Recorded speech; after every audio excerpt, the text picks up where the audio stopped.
기독교 강요 3권 13장 칭의를 붙드는 두 가지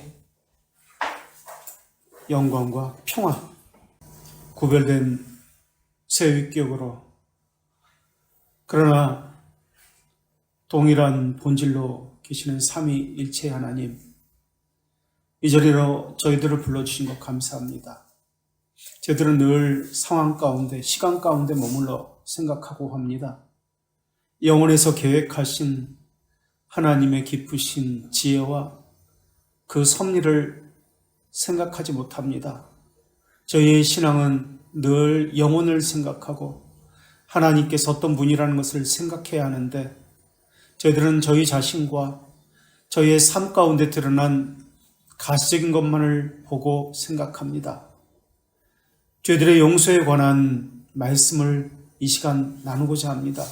이것 역시 영혼에서 하나님의 선택과 함께 저희들을 불러주시고 저희들의 용서 가운데 계획하셨다는 것을 깨닫길 원합니다. 그리고 하나님께서 정하신 때, 하나님께서 정하신 방법으로 그 저희들의 용서가 저희들 가운데 드러나고 저희들은 인지하고 그것을 통해서 하나님을 찬양하고 감사하고 예배한다는 것을 이 시간 다시 살피고자 합니다. 그리고 오늘 하루 주님께서 거룩히 지키라고 명하신 주일 하나님 앞에 예배자로서 자신을 살피고 하나님이 어떤 분인지, 우리와 어떤 관계에 있는지 돌아보고자 합니다. 하나님, 오늘 하루의 모든 일정 가운데 하나님께서 영광 받아 주시옵고 하나님의 아버지 되심을 저희에게 나타내 주시옵소서. 성령께서 함께 하심으로 인해서 흩어진 지식, 잘못되고 또한 수정되어야 할 지식들은 바르게 잡아주시옵고 저희들의 삶 속에서 하나님의 자비하심과 예수 그리스도의 구속의 은혜가 성령 하나님에 의해서 체험되어지고 인식되어지게 하여 주시옵소서. 예수님의 이름으로 기도합니다. 97쪽입니다. 기독교 강요 3권 13장 칭의를 붙드는 두 가지, 이 책에서는 결과라고 나왔습니다. 영광과 평화, 믿음의 두 돌적이가 있습니다. 지금 칭의의 두 돌적이는 영광과 평화라고 했지만 믿음에도 두 돌적이가 있습니다. 3권 2장 16항에서 그러니까 믿음을 붙드는 이 경칩이 있죠. 붙들어매는, 그래서 이걸 고정시키는, 문을 고정시키는 이 경칩과 같은 것, 이게 혹시 무엇인지 생각나세요? 믿음을 붙드는 두 돌적이 또는 경칩, 이것을 통해서 믿음이 견고하게 유지가 됩니다. 붙들려 매어져 있습니다. 하나는 약속이고 언약이고 또 하나는 화평입니다. 평화. 칭의에서는 하나님의 영광이 드러나는 것과 우리 가운데 평화. 그래서 예수께서 이 땅에 오셨을 때 천사들이 하늘에는 우리 성탄절 되면은 백화점에서, 요즘은 없어졌는데 백화점에서 그렇게 프랭카드 같은 거 써놓잖아요. 하늘에는 영광, 이 땅에는 평화.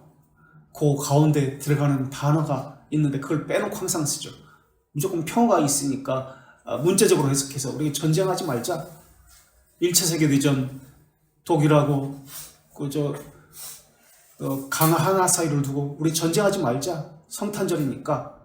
그래서 거룩한 밤, 고요한 밤 그 곡을 작곡했다. 그래서 함께 불렀다. 그렇게 이야기하고 있잖아요. 근데 그 사이에 들어가는 단어가 있습니다. 평화가 모두가 평화가 아니라 누구에게 평화죠? 네, 하나님을 기뻐하는 자에게 평화예요. 하나님께서 기뻐하시는 자에게만 평화입니다. 죄들의 용서와 관련된 말씀이 영광과 평화입니다. 죄들의 용서를 받았으니까 하나님의 영광이 드러났고요. 우리 가운데는 양심의 평안이 있게 된 겁니다. 그 모두가 아닙니다. 근데 이것을 문자적으로 해석해서 그렇게 사람들은 받아들이고 있는 거죠. 평화를 주러 오셨다. 아닙니다. 예수님이 이 땅에 분쟁을 주러 오셨습니다. 그 평화는 예수 그리스도의 백성들, 자녀들에게만 주시는 평화입니다. 죄들의 용서와 관련되어 있기 때문에 그렇습니다. 그래서 시아버지와 며느리가, 시어머니와 어머니와 딸이 분쟁하게 하려 하심이라 라고 말씀하고 있죠. 그러니까 평화라는 개념이 그렇게 모두에게 적용되어서는 안 됩니다. 칭의에서 잊지 말아야 할 것은 첫째는 하나님의 영광이 보존되어야 한다는 것입니다. 하나님의 영광이 보존되어야 한다는 것입니다. 그리고 두 번째는 하나님의 심판대 앞에서 우리 양심이 평화롭게 된다는 것입니다. 이 두 가지 것이 칭의에서 보존되어야 합니다. 그래서 이것을 쉽게 영광과 평화다라고 합니다. 하나님의 영광이 보존되어야 하는 것. 하나님의 영광이 보존되어야 하려면 우리 의가 포기해야 한다, 내려놓아야 한다는 의미입니다. 자기 영광을 버려야 한다라는 의미입니다. 그래서 이것을 믿음의 돌적이라고 이야기합니다. 하나님의 심판대 앞에서 우리 의는 없습니다. 우리 의를 내세워서는 안 됩니다. 그래서 우리의 양심이 평화롭게 되는 것입니다. 우리 의로 구원받는 것이 아니기 때문에 자기를 내려놓는다는 말입니다. 자기 의를 내려놓지 않으면 하나님의 영광이 우리는 하나님의 영광을 돌릴 수가 없습니다. 칭의를 얻은 자만 하나님께 영광을 돌릴 수가 있습니다. 그래서 참된 믿음은 예수 그리스도를 통해서 아버지라고 부르게 됩니다. 죄들의 용서를 받았으니까 화목하게 되는 겁니다. 이것을 성령의 내주하심이라고 합니다. 하나님의 영광이 드러나고, 그래서 하나님의 심판대 앞에서 우리의 양심이 평화롭기 때문에 이것을 성령의 내주하심이라고도 합니다. 성령의 내주하심은 무언가 우리 안에서 들어와서 앉아있다, 그런 개념이 아니에요.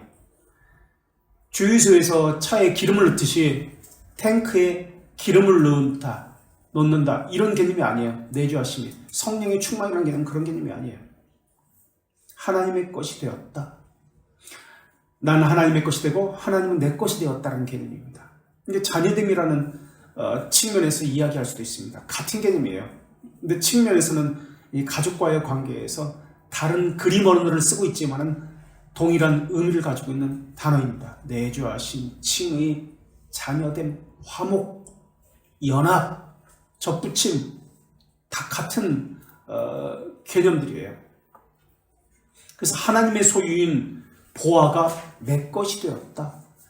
이것을 체험하게 되는 것이 기도입니다. 그래서 기도의 키워드는 자녀됨입니다. 자녀됨이라는 말의 의미는 내주하심이라는 말의 의미도 있고, 연합이라는 말의 의미도 있고, 하나님의 것이 내 것입니다라는 말의 의미도 있고, 나는 하나님의 것입니다라는 의미도 있는 겁니다. 그리고 이신칭의와 칭의의 차이는, 칭의는 무엇과 관련된다고요? 이신칭의는 무엇과 관련된다고요? 우리가 지난 시간에 이신칭의라면서 살폈습니다. 이신칭의는 무엇과 관련되죠? 칭의는 죄들의 용서와 관련되어지죠. 그렇죠? 죄들의 용서. 그래서 죄들의 용서를 통해서 하나님의 영광이 드러나고 또 마음의 양심의 평화가 있습니다. 죄들의 용서와 관련되는 것, 칭의고. 그렇다면 이신칭의는 믿음으로 말미암아가 덧붙여 있습니다. 믿음으로 말미암아 의롭다함을 얻는 것. 이신칭의는 무엇과 관련되어지죠? 회개와 관련되어집니다. 그래서 믿음으로 말미암아 사는 것을 이야기합니다. 이신칭의는 회개의 삶과 관련되어집니다. 회개라는 것은 죄지기와 영살기의 삶을 이야기합니다. 그래서 죄들의 용서는 하나님의 측면을 이야기해요. 일시적이고 단번에입니다. 그러나 믿음으로 말미암아 산다는 개념은, 이신칭의는 회개의 삶이니까 우리의 측면을 이야기합니다. 그래서 칭의, 하나님의 측면, 단번에 이신칭의, 우리의 측면, 반복적이고 점진적이고 회개의 삶과 관련되어서 이것을 견인이다, 견인의 삶이다, 또는 신자의 삶이다 라고도 이야기합니다. 그래서 인식되어지는 겁니다. 이것은 사람의 측면이니까.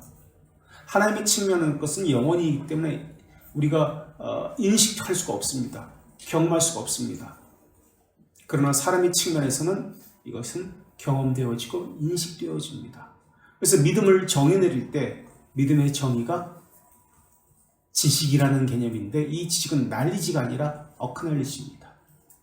하나님의 부성애에 대한 확고하고 확실한 어크널리지, 지식이다 라고 이야기합니다. 인식되어집니다. 하나님께서 부어주신 믿음이지만 이 믿음은 우리에게서 체험되어지도록 하나님께서 해주십니다. 무엇을 통해서 체험되어지죠? 믿음의 결과인 무엇을 통해서? 회개를 통해서, 회개의 삶을 통해서 이것을 경험되어집니다. 그래서 믿음의 결과가 회개다. 믿음의 혜택은 믿음이 주는 그 혜택, 은혜들이 있습니다. 믿음의 결과는 회개라면 믿음이 주는 그 혜택들, 그것이 주는 선물들이 있습니다. 그것이 무엇이죠? 칭의입니다. 이렇게 관계가 정립이 되어셔야 됩니다. 아셨죠? 자, 칭의를 받은 자에게 두 가지 모습이 나타납니다. 하나는 하나님의 영광을 위해서 살고자 합니다. 그리고 그분 앞에서 양심의 평안을 누립니다. 그러니까 평안은 이신칭에 대한 확신을 가질 때 평안이 있습니다. 죄들의 용서에 대한 확신이 있을 때 양심의 평안이 있습니다. 우리가 대규리 문답에, 소규리 문답도 마찬가지지만 인간의 주요한 목적이 무엇입니까? 존재 이유가 무엇입니까? 라고 묻습니다. 대규리 문답 한번 볼까요? 소규리 문답은 같은지만 216쪽에 있습니다. 1문 대규리 문답 1문 216쪽에 있습니다. 사람의 가장 중요하고 숭고한 목적이 무엇입니까? 사람의 가장 중요하고 숭고한 목적, 존재 이유는 하나님을 영화롭게 하는 것입니다. 영화롭게 하는 것은 무엇으로 가능하다? 칭의를 통해서 가능합니다. 그리고 영원히 그분을 온전히 즐거워하는 것입니다. 그래서 자기의가 포기되어지죠. 하나님을 영화롭게 할 수 있는 겁니다. 자기 의를 취하는 자는 그래서 하나님에게 적이에요.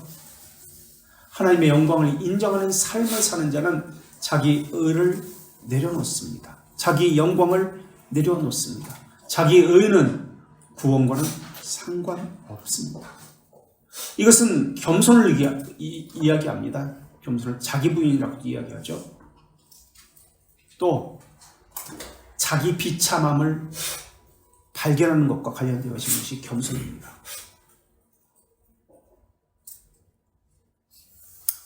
하나님의 호의를 발견하는 것과도 또한 관련되어집니다. 그래서 하나님의 호의를 발견하기 전까지는 인생의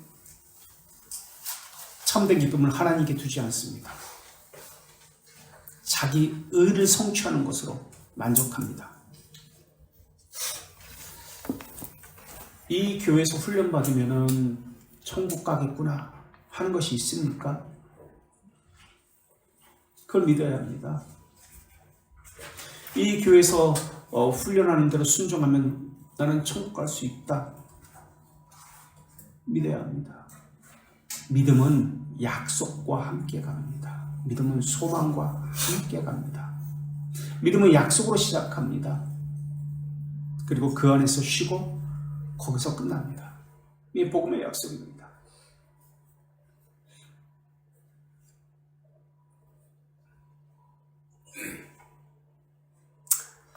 하나님의 영광을 위하는 삶은 무엇입니까? 너희 빛이 사람 앞에 비치게 해서 그들로 너희 착한 행실을 보고 하늘에 계신 너희 아버지께 영광을 돌리게 하라. 빛의 자녀로서 착한 행실로 하나님께 영광을 돌려야 합니다. 이것을 보고 불신자들도 감동을 받아 빛의 열매는 이라고도 이야기하죠. 감동을 받아 하나님께 영광을 돌릴 것입니다. 이처럼 칭의를 받은 자는 하나님께 영광을 돌리는 삶을 살게 됩니다.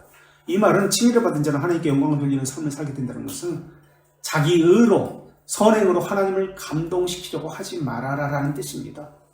자기가 무슨 선행을 해서 자기가 무슨 봉사를 해서 하나님을 감동시키려고 해서는 안 됩니다. 기도를 해서 하나님을 감동시키려고 해서는 안 된다라는 것이 칭의를 받은 자라는 개념입니다. 주님의 영광을 보존하는 것입니다. 칭의를 받았다는 개념은 하나님의 영광이란 그분의 왕되심을 인정하는 것입니다. 인지하고 인정하는 삶, 어크날리지, 믿음이에요. 그걸.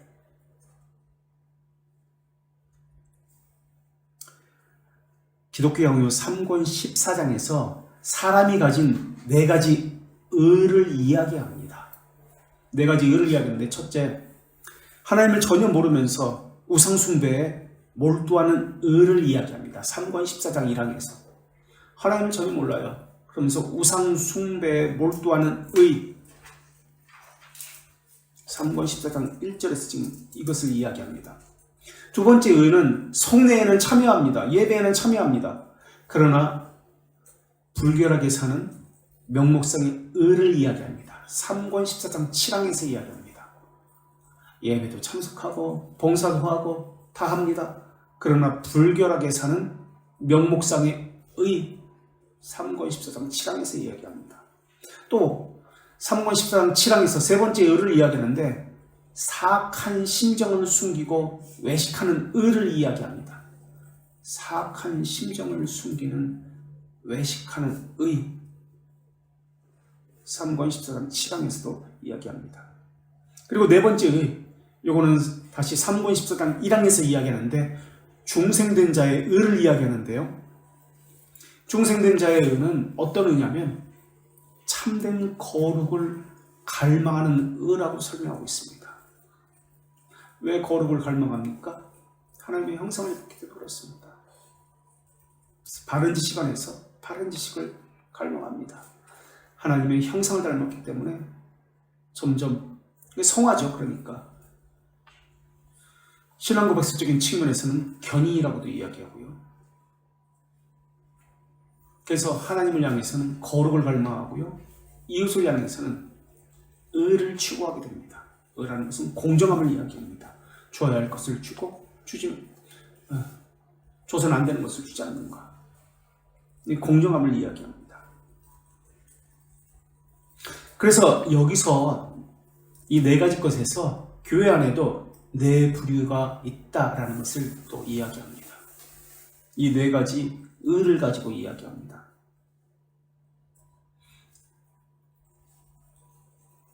그래서 교회 안에는 4부류가 있습니다. 인간의 부패성을 그대로 가진 채 자기 편한 대로 하는 사람들, 하나님에 대한 경외심도 두려움도 없습니다. 그냥 하고 싶으면 하고 말고 싶으면 말고, 그런 사람들, 유기된 자들의 모습입니다. 유기된 자가 함께 교회에서 신앙생활을 합니다. 성경 공부에 같이 참여하고 예배도 같이 참여합니다. 유기된 자의 모습, 그 안에는 하나님의 경외함이 없습니다. 그냥 참석합니다.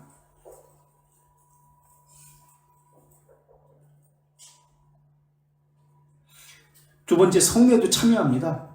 마찬가지입니다. 이것도 예배도 참석합니다. 형식적으로만 참여하는 거죠. 미사를 드린 사람들이 있습니다. 미사, 형식적으로만 가지고.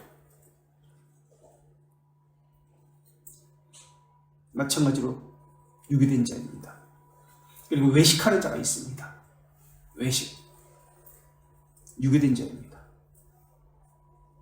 그리고 참된 거룩을 갈망하는 자가 있습니다. 그래서 교회 내에는 4부류가 있는데 크게 2부류입니다. 유기된 자와 중생된 자. 유기된 자 중에는 자기가 유기된 것을 아는 자, 그리고 외식하는 자가 있습니다. 유기된 걸 몰라요. 자기는 중생됐다고 생각합니다. 그런데 유기된 자예요. 그리고 중생된 자 중에는 또 2부류가 있습니다. 중생된 것을 아는 자가 있고요, 중생됐으나, 왜냐하면 중생은 이제 하나님께서 주시는 측면이니까, 인지하지 못하니까, 중생의 경험이 없으니까, 하나님께서 주시는 측면이니까 자기는 모를 수 있어요. 중생의 경험이 없는 자가 있습니다. 중생은 됐는데 신앙의 체험, 믿음의 체험이 없기 때문에, 중생의 경험이 없기 때문에 그저 보통 유기된 사람들처럼 그렇게 신앙생활을 하는 사람이 있습니다. 그래서 하나님의 때를 기다려야 돼요. 그 사람들은 하나님께서 하나님을 인지할 수 있도록 어떤 체험을 주십니다. 이것은 믿음의 체험이라고 합니다.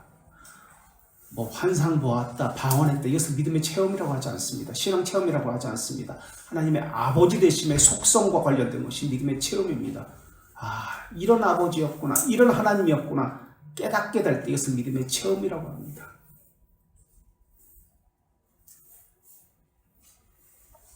그래서 중생의 경험이 없는 사람도 이걸 다른 말로 신앙고백서나 교리문서는 회심이라고 이야기하죠. 회심이 되지 않은 사람도. 그래서 청교도들은 회심을 그렇게 강조했습니다. 칭의 말고 회심. 그래서 중생의 경험이라고 같은 개념입니다. 중생의 경험, 회심. 중생의 경험이 없는 사람도 있습니다. 미사를 드리는 사람 중에. 미사를 드린다고 모두가 다 유기된 자다라고는 또 할 수 없습니다. 그 중에 하나님의 부르심을 받은 사람이 있습니다.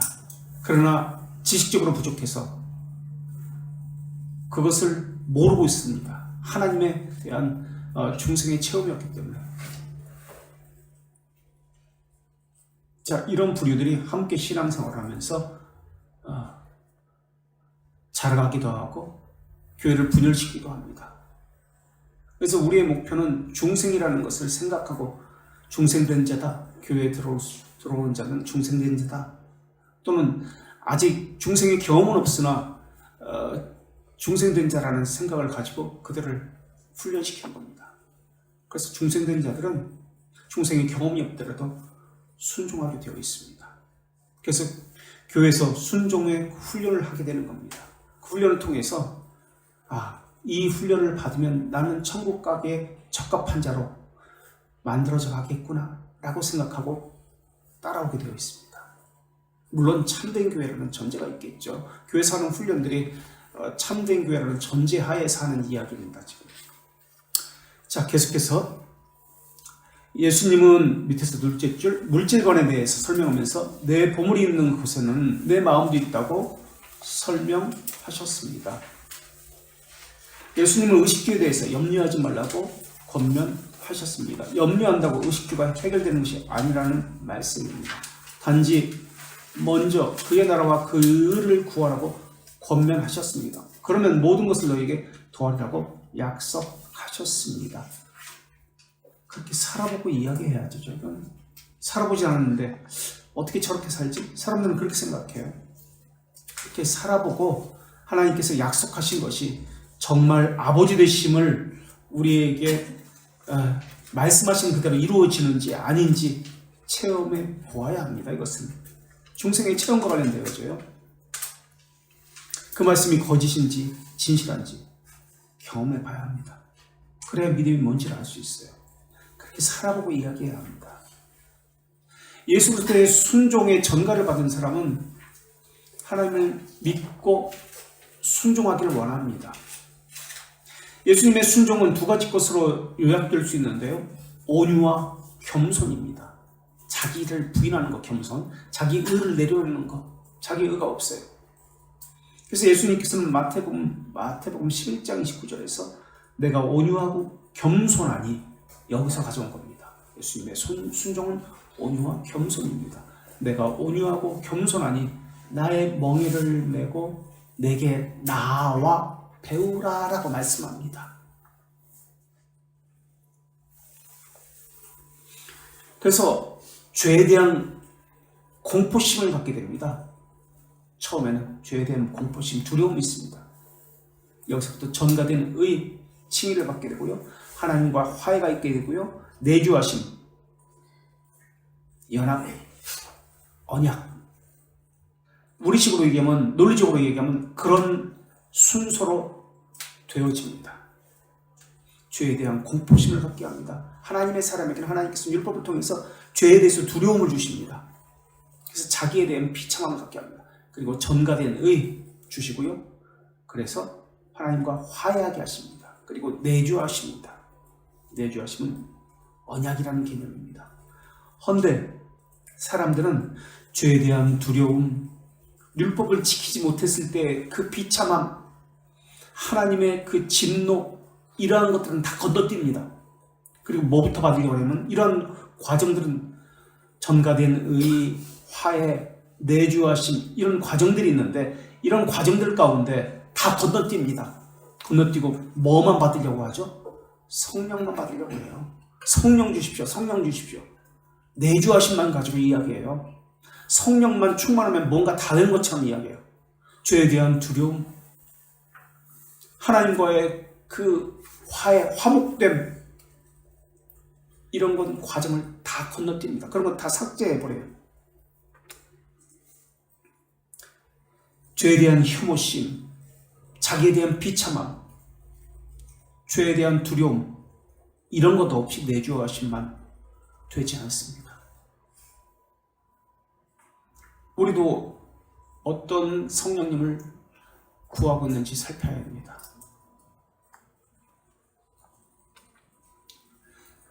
내주하심이라는 의미도 사람들은 각기 다른 개념을 가지고 있어요. 아까도 말씀드렸지만 무언가 들어와서 자리를 차지하고 있다라는 생각을 하고 있습니다.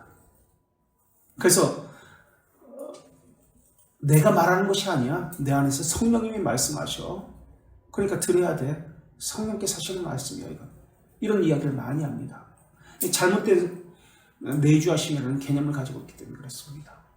아까도 얘기했지만 내주하심은 내 것이 아닙니다. 나는 하나님의 것입니다. 하나님은 나의 것입니다. 그런 개념이죠.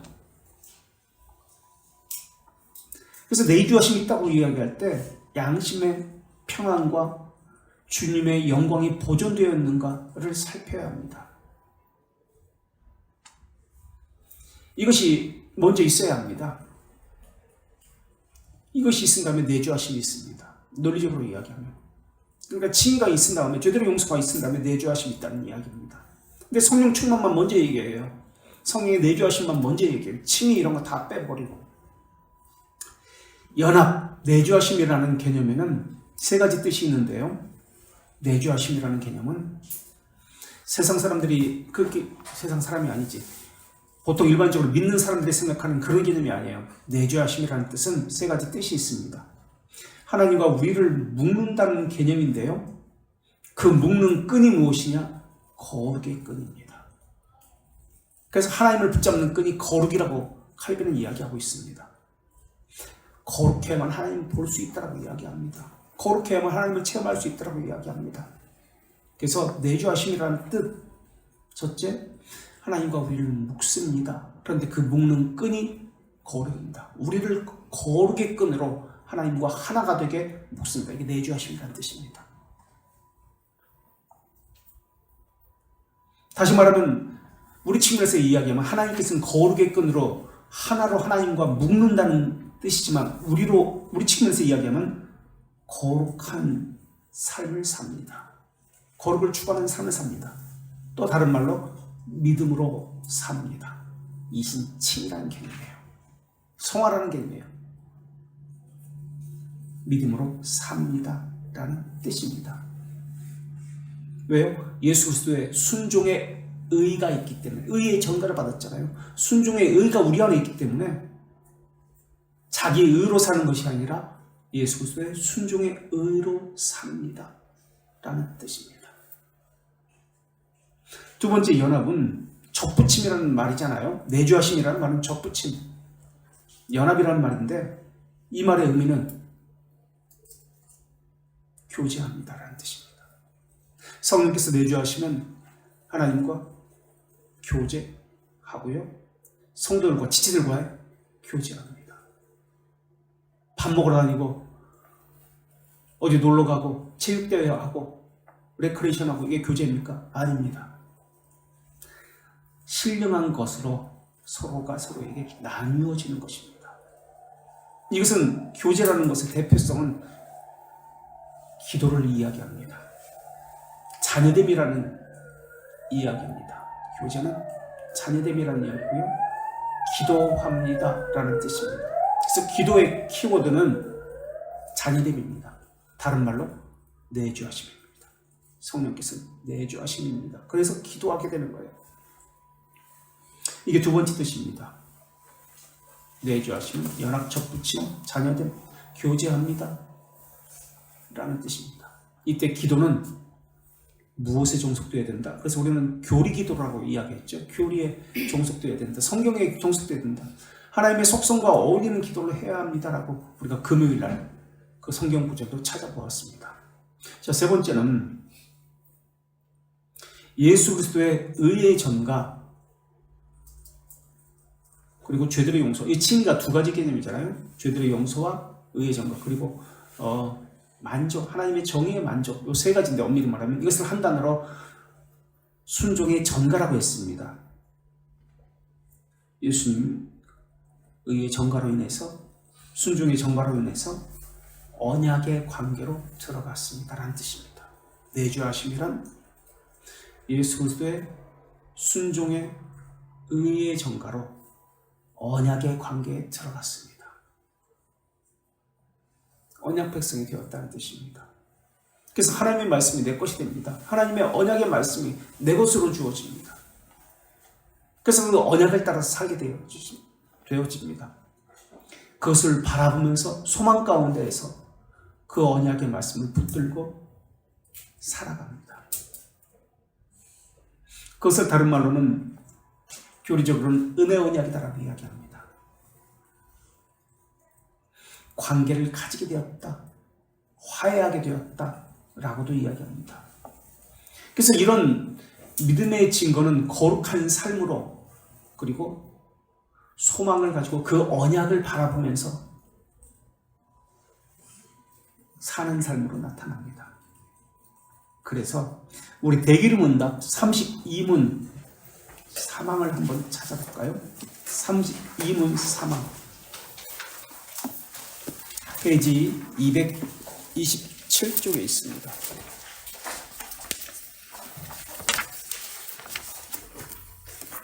227쪽 대기름문답 32문 사망 그들의 믿음의 진실성과 227쪽에 있습니다. 그들의 믿음의 진실성과 하나님께 드리는 감사의 진실성에 관한 증거로서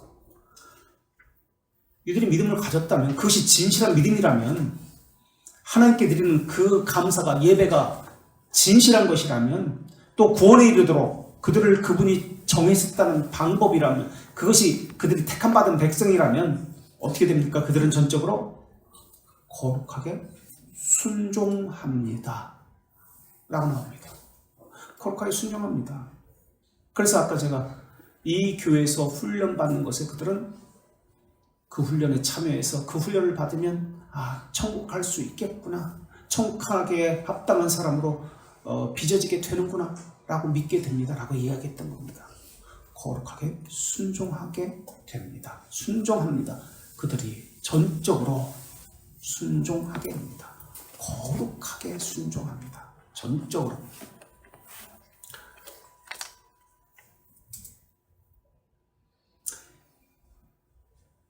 자, 염려라는 것을 이야기 좀 하려고 그랬는데 우선 시간이 나오면 해보고 끝까지 해보고 시간이 나오면 이 이야기를 하고요. 그분의 나라는 의미는 그분의 왕되심을 인정하는 것입니다. 그분의 의는 그분의 뜻을 의미합니다. 믿음 있는 사람은 하나님의 뜻에 관심을 갖습니다. 믿음을 가진 자는 그분이 왕으로 우리를 보호할 것이기 때문에 어떤 일을 직면하더라도 당황하지 않습니다. 올바른 삶을 지속적으로 삽니다. 올바른 삶이 그분의 뜻이기 때문에 그렇습니다. 그러면 하나님께서 필요한 모든 것을 더하실 것을 약속하셨습니다. 그렇다면 언약이란 뭐죠? 아까 언약을 이야기했습니다. 언약 백성이 된다고 했습니다. 그렇다면 언약에는 도대체 무엇일까요? 약속하셨다고 지금 나옵니다. 언약이라는 것은 하나님의 자비하심에만 의존한다는 뜻입니다. 하나님의 자비하심에만 의존합니다. 무언가 말씀이 계셔가지고 그것을 성취되는 것을 바라본다 그런 개념이 아니에요. 그런 것도 물론 있지요. 그러나 하나님의 자비하심에만 우리의 의가 아닙니다. 하나님의 자비하심, 하나님께서 이루시는 것입니다. 이것만 바라보고 우리는 의존하고 삽니다. 이런 개념이에요. 우리 행위를 배제합니다. 뜻이에요. 하나님의 자비하심에 의존합니다. 이 자비하심에 의존한다는 말의 의미는 행하지 않은 것을 행했다라고 하시는, 불경건한 자를 의롭다 하신 하나님의 자비하심을 의존합니다라는 뜻이기도 합니다.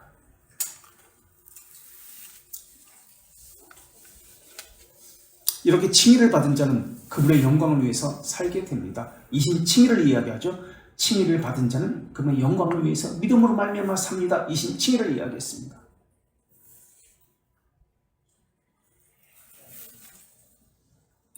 믿음은 왜 확실성을 요구합니까? 왜 믿음의 완전성을 요구합니까? 믿음은 하나님께서 주신 것이기 때문에. 그런데 왜냐하면 우리 안에는 불신앙이 깊이 심령 가운데 자리 잡고 있기 때문에 그렇습니다.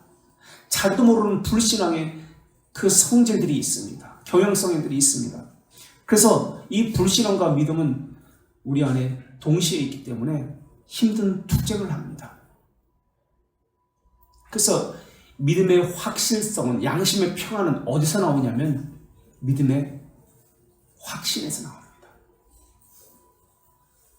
그래서 믿음의 확신에서 담대함이 나옵니다. 양심의 평안. 믿음의 담대함이 없다면, 확실한 믿음이 없다면, 믿음의 확신이 없다면 양심의 평안은 쉽지가 않습니다. 늘 불안하게 될 것입니다.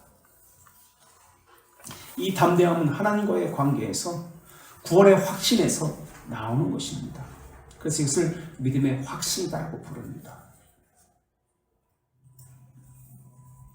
어떤 사람들은 이것이 너무 이론적인 거 아닙니까? 라고 이야기할지도 모르겠습니다. 그러나 삶에서 이 이론이 분명히 세워져 있어야 삶에서 경험되는 모든 것들이 이 이론과 만나게 될 때 생각나가지고 성령께서 생각나게 하십니다. 생각나게 되어지고 이것이 그 삶에 답을 가져다 줄 겁니다. 해석을 할 수 있는 틀을 가져다 줄 겁니다. 이게 교리입니다. 지금은 이게 무슨 말인가 라고 생각되어질 수도 있습니다.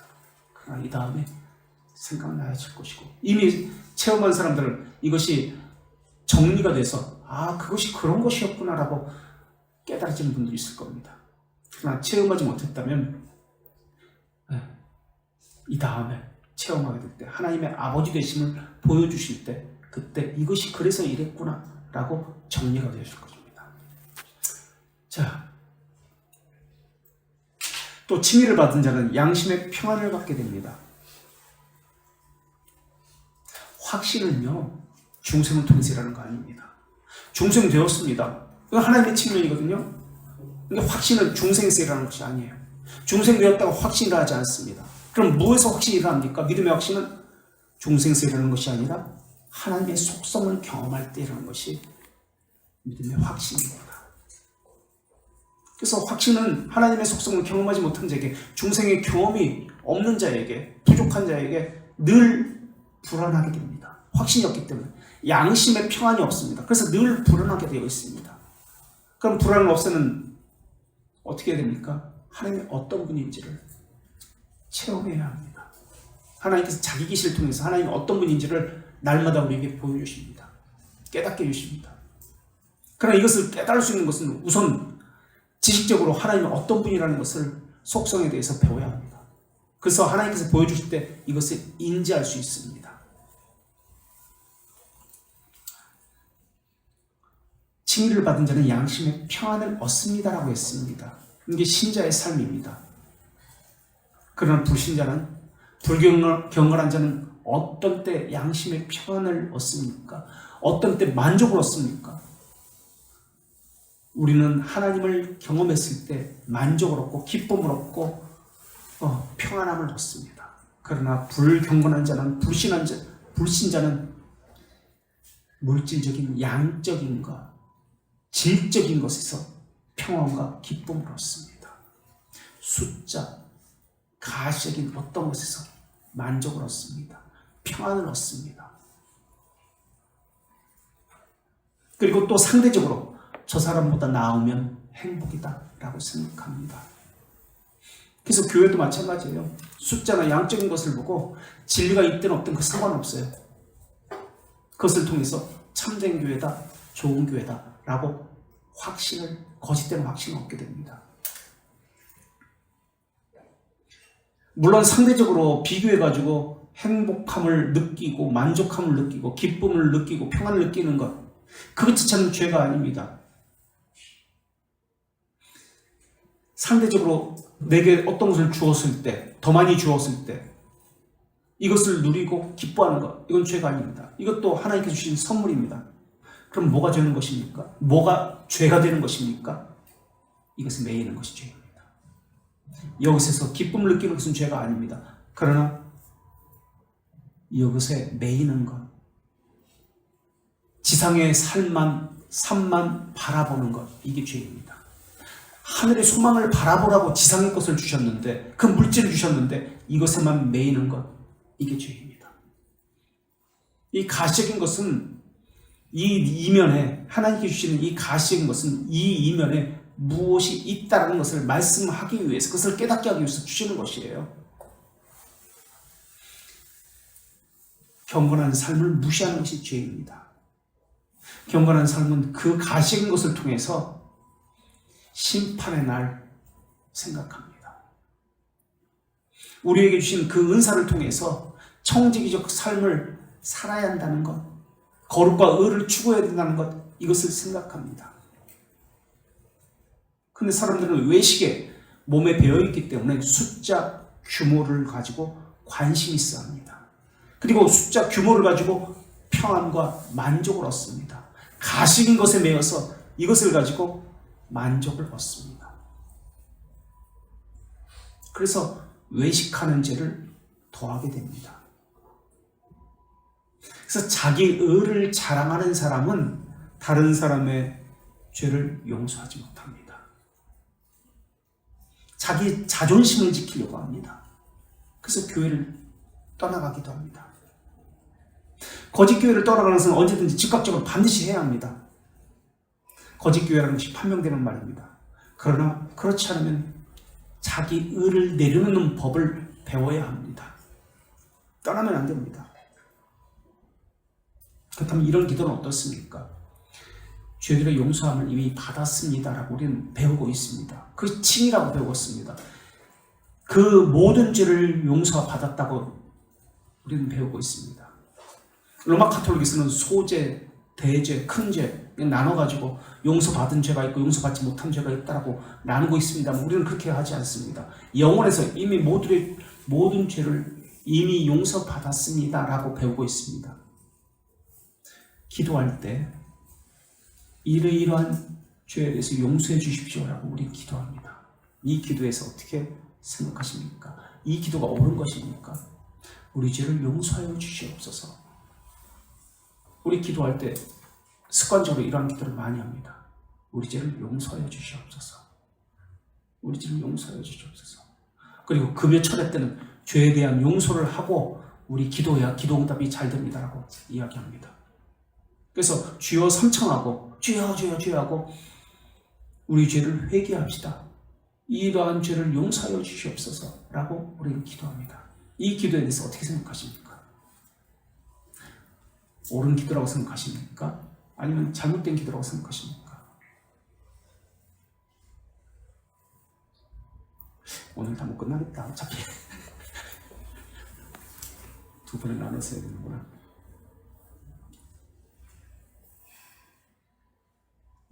어떻습니까? 어떻게 생각하세요? 한번 얘기해 보세요. 잘못됐어요? 왜요? 여전히 자기의 어떤 의와 행위가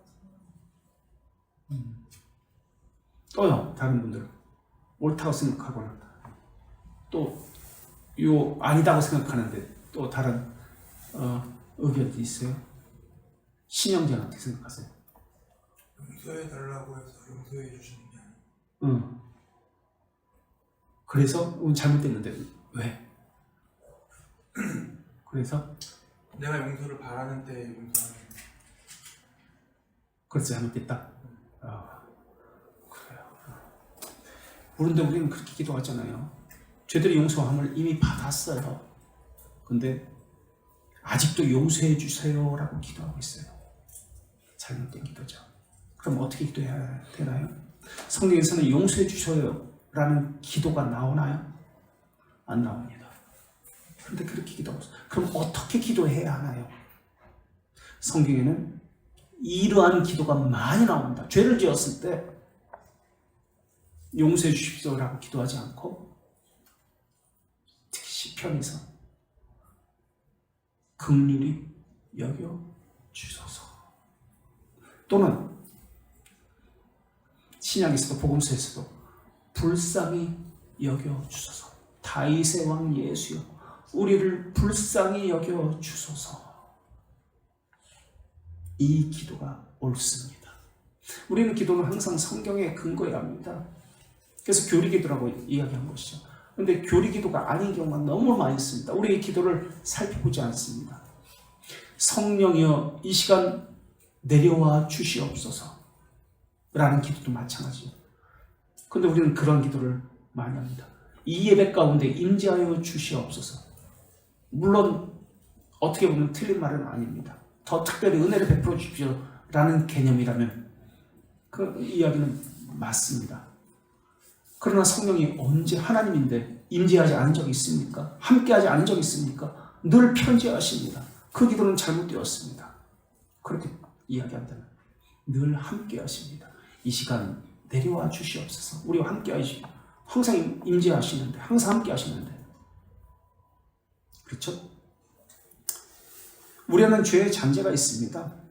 그래서 죄를 범하지 않을 수가 없습니다. 우리의 연약함으로 죄를 지을 수밖에 없습니다. 죄를 지을 수도 있습니다. 그래서 용서해달라는 기도보다는 성경적으로 우리를 불쌍히 여겨 주시옵소서, 긍휼히 여겨 주시옵소서 라는 기도가 옳은 기도입니다.